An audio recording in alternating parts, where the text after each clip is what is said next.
Olá, eu sou o pastor David Pariago e hoje vamos meditar sobre a primeira epístola aos Coríntios, capítulo 10, versículo também de número 10. E o versículo diz assim: E não murmureis, como também alguns deles murmuraram e pereceram pelo destruidor. Mais uma vez, e não murmureis, como também alguns deles murmuraram e pereceram pelo destruidor. Primeira parte do versículo, e não murmureis. Murmurar, na língua grega, significa o ato de rosnar, como um cachorro que rosna.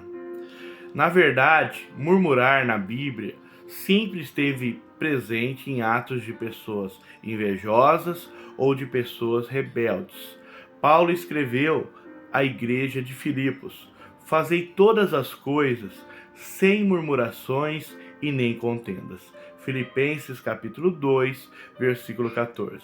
Quando lemos de murmurações, podemos lembrar do comportamento de uma criança, cujo pai ou mãe lhe dá uma ordem e ele reclama e até discute com eles. Isso é murmuração. Paulo quer que nós sejamos cristãos mais maduros do que isso e possamos obedecer às instruções do nosso Pai Celestial sem ressalvas. Segunda parte do versículo. Como também alguns deles murmuraram. A história do Antigo Testamento não existe apenas para satisfazer nossa curiosidade dos tempos antigos. O Espírito Santo inspirou tal registro porque haveria lições para gerações futuras, incluindo os coríntios e incluindo também nós. Deus foi fiel em abençoar o povo de Israel e em julgá-lo no deserto. Assim se tornaram exemplos para nos advertir e impedir que nós venhamos cometer os mesmos pecados que eles cometeram. Deus sabia que nós, a futura geração, precisaria de aviso. Entre as coisas depravadas listadas aqui no capítulo 10 de 1 Coríntios, que os hebreus fizeram, a murmuração está incluído. O número de números apresenta 8 instâncias em que um povo murmurou e reclamou. Paulo provavelmente tinha em mente Números capítulo 14 e Números 16, 41, porque nessas passagens a murmuração trouxe julgamento divino. E aí vamos para a conclusão do versículo. E pereceram pelo destruidor. Os que murmuraram do deserto, e presumivelmente os que fizeram o mesmo em Coríntios, foram advertidos que poderiam ser destruídos pelo exterminador. O apóstolo Paulo não identificou no contexto quem é o destruidor, mas podemos usar o contexto geral na Bíblia.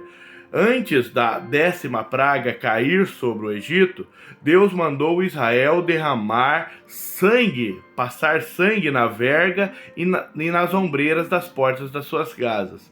Quando Deus atingisse os egípcios, ele não permitiria que o destruidor entrasse nas casas marcadas com sangue. Êxodo 12, 23. O destruidor parece ser uma personificação do julgamento divino sobre o Egito. Em Salmo 78, 49, a fúria do julgamento de Deus sobre o Egito é comparada a uma legião de anjos portadores de males. Paulo não viu o destruidor como uma entidade separada de Deus, mas algo enviado por Deus. O termo, novamente, parece ser uma personificação da indignação justa de Deus, que ele estava pronto para derramar contra a idolatria e a imoralidade e a murmuração e rebeldia.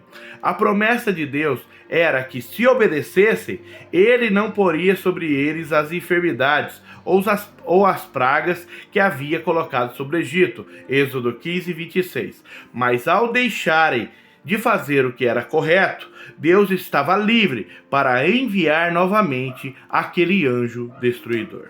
Então, para nós, neste século 21, não murmureis, como também alguns deles murmuraram e pereceram pelo destruidor. Que isso sirva de aviso para nós em relação à vontade de Deus, à liderança que Deus colocou sobre nós. Que não venhamos murmurar do nosso pai, da nossa mãe, de toda a autoridade, porque a Bíblia fala que nenhuma autoridade foi constituída, se não constituída primeiro do céu.